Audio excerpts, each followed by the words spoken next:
G'day everybody. I'm known only as the accumulator of information. You can call me the accumulator. I'm a government operative that investigates supernatural hotspots, global aerospace infrastructures, and locations where conspiracies take place. And you can call me the astronaut. I am the accumulator's assistant. We met when he interviewed me disguised as a newspaper journalist. I've participated in prominent space explorations over the past 15 years at least.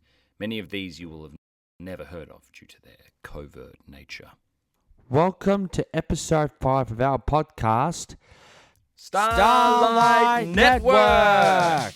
One night as a very little boy, I looked at my window beside my bed, seeing something I've never seen before.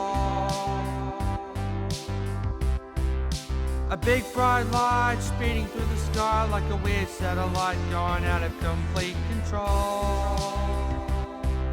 The time I thought what I really saw was a meteor crashing to Earth. Turns out that the big bright light, as a matter of fact, a shiny glimmer ray. Starlight, not that I imagine a starlight shooting through the sky, a starlight. After my experience, I intend to tell that story to you. Starlight Network.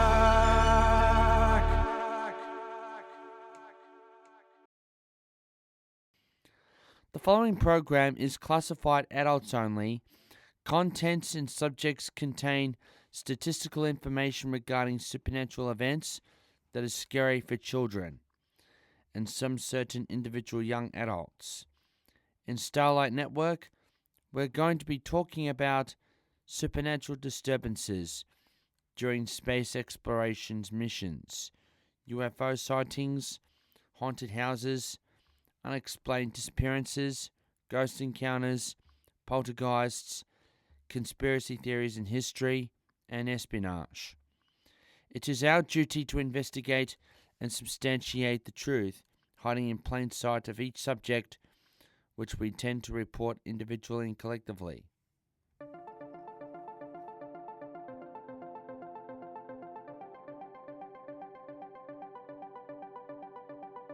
For thousands upon thousands of generations in history, the night sky has been humankind's truest and greatest inspirations, beginning with the times of Aristotle, Ptolemy, Galileo, Sir Isaac Newton, etc., to the time of the space race when Yuri Gagarin, Alan Shepard, Gus Grissom, John Glenn, Scott Carpenter, Neil Armstrong, Buzz Aldrin, and other brave adventurers became the very first men to fly in space and set foot upon the moon, to the era of the space shuttle program, to the most contemporary generation of space commercialization when the meanest, most ambitious, money-making madman in all of Silicon Valley, Elon Musk, began envisioning a future of publicly accessible space travel.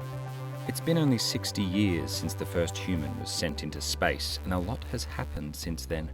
What began as a series of extreme challenges flourished into an industry of flight and exploration. In the beginning, scientists and engineers didn't know what to expect, so they tried anything and everything, sending animals, dogs, monkeys, even mice rocketing into the stratosphere hoping to collect any information. The simulators used to train astronauts weren't much more than dangerous flying machines. By the time we were sending men into space, the furthest we could send someone was 200 kilometers outside the Earth's atmosphere, and only for 86 minutes at a time.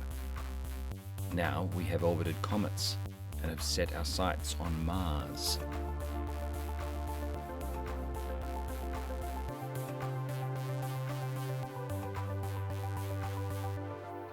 The first human in space was Russian cosmonaut Yuri Gagarin. On April 12, 1961, he orbited Earth once, which took 1 hour and 29 minutes before coming back to Earth. As Yuri was returning through the atmosphere, there was an unexpected malfunction. The craft failed to slow down enough to eject its braking engine, which caused the craft to spin wildly, cracking its protective shell. Luckily, the cable holding the engine to the craft snapped and the pod stopped spinning. Yuri's breathing valve on his helmet stuck and his survival pack fell off. His reserve parachute also blew open. Everything went wrong. Somehow he managed to land in a potato field and borrowed a horse to find a phone to call for help. It was a miracle he survived. It was also a monumental moment for humankind and began the race to break aerospace barriers.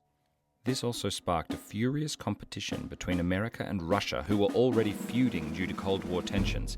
This battle became known as the Space Race. It was a period of intense focus on each nation's achievements when it came to space exploration. And after Yuri Gagarin's flight, America was determined to reach the next big record. And boy, did they reach it. In 1969, the Apollo 11 mission led by Commander Neil A. Armstrong, alongside Michael Collins and Edward Buzz E. Aldrin Jr., launched from the Kennedy Space Center's Pad 39A at 9:32 a.m. and shot into outer space with one destination, the Moon.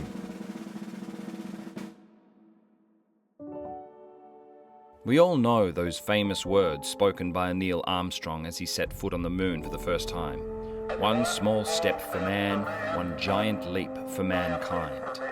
Little did we know how far this leap would take us. America's voyage to the Moon was an inspiration for generations of budding astronauts to view space travel as something possible and achievable. Jump forward a couple of decades to April 12, 1981. NASA's Space Shuttle program sends its first orbiter, named Columbia, into space. This was the first of 135 missions between April of 1981 to April of 2011, sending 355 astronauts from 16 different countries into space. It was a revolutionary time for space exploration and paved the way for a period of prolific space travel. Let's jump forward again to the beginnings of a futuristic revolution of flight, the first investigations of commercialized space travel. The year 2002, the place El Segundo, California. A 31-year-old millionaire by the name of Elon Reeve Musk was establishing a company focused on decreasing costs of space launches, with the eventual goal of developing a self-sustaining colony on Mars. He called his company SpaceX. Over the 23 years of SpaceX's existence, they have been accumulating a very substantial fleet of satellites called Starlink to capaciously expand the power of the internet. These satellites have solar panels that extend out from the top and then move, widening out to the sides. Their other primary success is the Falcon 9 family of rockets, developed to launch and return to Earth to be relaunched, a huge step in the sustainability of rocket manufacturing. As of this podcast, they have been successfully launched and returned to Earth 550 times. With the success of these relaunchable rockets came the next step in SpaceX's journey, sending civilians to space. Elon Musk has said that he started SpaceX with the intention of creating a multi-planet society, and this was the next logical progression. This desire turned into the idea for what would be known as Inspiration4. The first civilians to travel to space were self-funded, mainly very rich people, billionaires in fact. Eventually, 3 companies arose with the goal of commercializing space travel. Elon Musk's SpaceX, Jeff Bezos' Blue Origin, and Richard Branson's Virgin Galactic. The billionaire space race had begun. The first of these 3 to personally travel into space was Richard Branson, successfully launching on July the 11th, 2021, closely followed by Jeff Bezos on July the 20th, 2021. Even William Shatner of Star Trek famously journeyed to the outer reaches on October the 11th, 2021. After successful attempts by rival companies, it was time for SpaceX to find a purely civilian crew that would welcome in a new age of accessible space travel. Inspiration4 would be a 4-person crew of inspirational people who would launch 575 kilometers above Earth, higher than the International Space Station, and spend 3 days orbiting Earth. It would be funded and commandeered by billionaire Jared Isaacman, an avid pilot and creator of the payment processing company Shift4, who would join the crew as the pillar of leadership.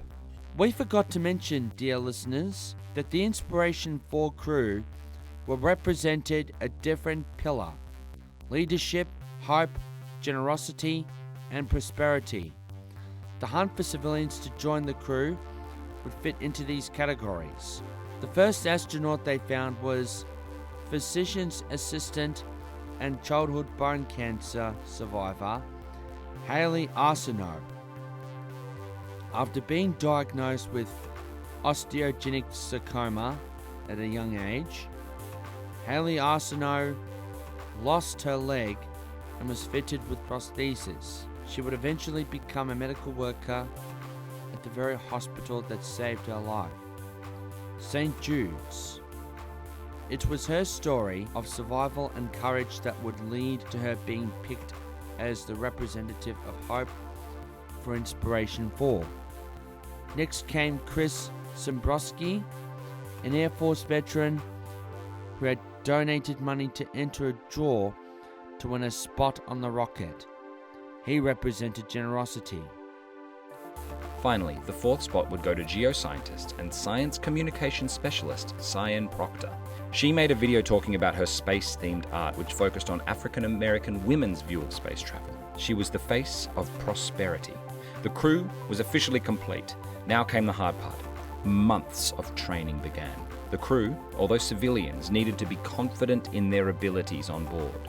The ship itself, named Dragon, was a mainly autonomous vehicle. Its software would be responsible with most of what would be needed to do. The crew, however, would need to know what to do if the software failed. They were put through a centrifuge simulating the G-force of liftoff and touchdown to make sure they were able to remain conscious in the event of an emergency. They had to study for 12 hours a day, becoming intimate with every facet of the spacecraft. They even had a dress rehearsal of the flight, including every member of the team going through every moment carefully, like it was actually happening. Finally, on September 16, 2021, they launched successfully into space. It was a flawless launch and the beginning of something new. To quote Jared Isaacman, "We were just carried right to the doorstep of an exciting and unexplored frontier where few have come before and many are about to follow. The door's open now, and it's pretty incredible." Over the course of 3 days, the crew of the Dragon kept busy creating art, playing music, and doing science experiments. At mealtimes, they would entertain themselves by trying to catch floating food in their mouths. The spacecraft was fitted with a large glass dome that gave them an incredible view of the Earth below. They were high enough that they could see the entire perimeter of the Earth's sphere. At the end of the 3 days, they began their descent, crashing into the Atlantic Ocean. The mission was a success and space travel had changed forever. The age of commercial spaceflight had begun. So what does this mean for the future? I hope they continue to make flights like this possible for more and more people, maybe even for autistic people. I think that if William Shatner can go to space at 90, then anyone can. Hear, hear. I can't wait to see what might happen next. Thanks, everyone. This has been another episode of Starlight Network! One night as a very little boy, I looked at my window beside my bed, seeing something I'd never seen before. A big bright light speeding through the sky like a weird satellite going out of complete control. The time I thought what I really saw was a meteor crash into Earth. Turns out that the big bright light, as a matter of fact, a shiny glimmer ray. Starlight, not that I imagine a starlight shooting through the sky, a starlight. After my experience, I intend to tell that story to you. Starlight,